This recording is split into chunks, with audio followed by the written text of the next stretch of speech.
Timberwolves with their 50th win of the season as they give Detroit their 61st loss of the season in Target Center, winning 106-91.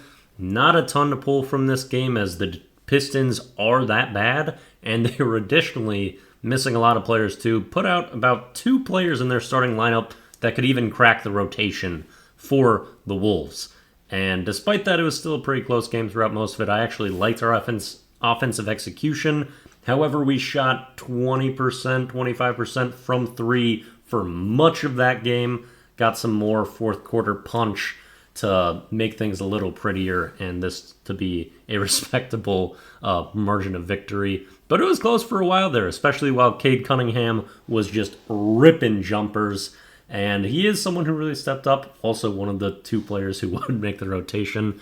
And I wanted to mention his night because he kind of got whatever he wanted. 32 points of the 91 that the Pistons scored, and he was hooping. Felt like he was just kind of getting where he wanted to be, and he was making shots, which certainly helps. And I bring that up because I want to talk about Jaden McDaniels, who was really solid offensively for us and hitting his jumpers, making some nice moves, good touch around the basket on some nice bank shots. But his defense has not been the same this year. It's not that he's a bad defender. He's still a defensive weapon. He's got all that length, good defender. I thought he was one of the absolute best defenders in the NBA last year. You'd have big stretches of games where it felt like he was locking down star players. He was locking down players for full games, and you were just confident that everything was going to be difficult for that star. Now, in the NBA, you don't always stop stars by playing good defense, and there aren't many players that are considered like a lockdown defender at this point. But Jaden was as close as you could get last year. This year, how much do you notice that?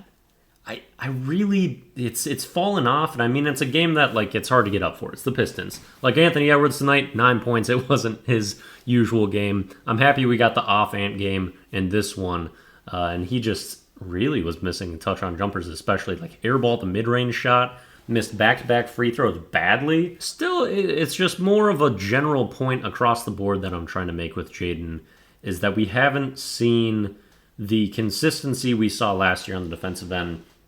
And it's a little bit of concern for me. Like, I actually think that Nikhil might be our best perimeter defender now over Jaden. And Jaden, of course, has more length, but I think Na is a little bit more disciplined, not picking up fouls, moves his feet so well, and the screen navigation.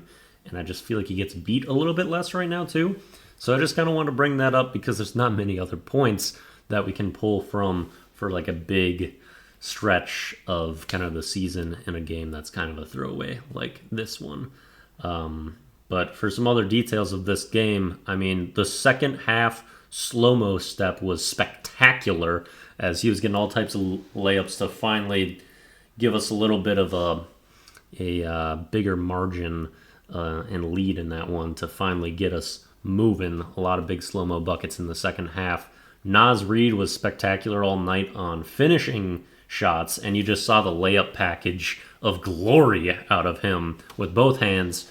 Could not hit the triple tonight, though. 1 of 8 on threes, and that kind of toned us back a lot in general.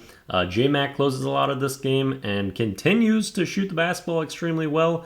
Even when he checked in and he was with Rudy and Slow-Mo at the same time, and I'm like, oh, are we really going to have 3 non-shooters out there? That's not always a good... Oh, J-Mac is money this year. What am I even thinking? He's probably at like 45% from 3 now. We're creeping up to it. He was 43 maybe a week ago, and he was just ripping threes since then. But him really improving that jumper and studying himself compared to last year where he had the calf strain much of the year is just a really big impact. And it makes Monte Morris a little less important, really. But it's nice to have 3 guards you can trust to just make the right play and be impactful. And they all got their own little flavor to them a little bit. Although I'd say Monte and Mike are a little more similar maybe. But, yeah, I don't know. It's the Pistons. We won.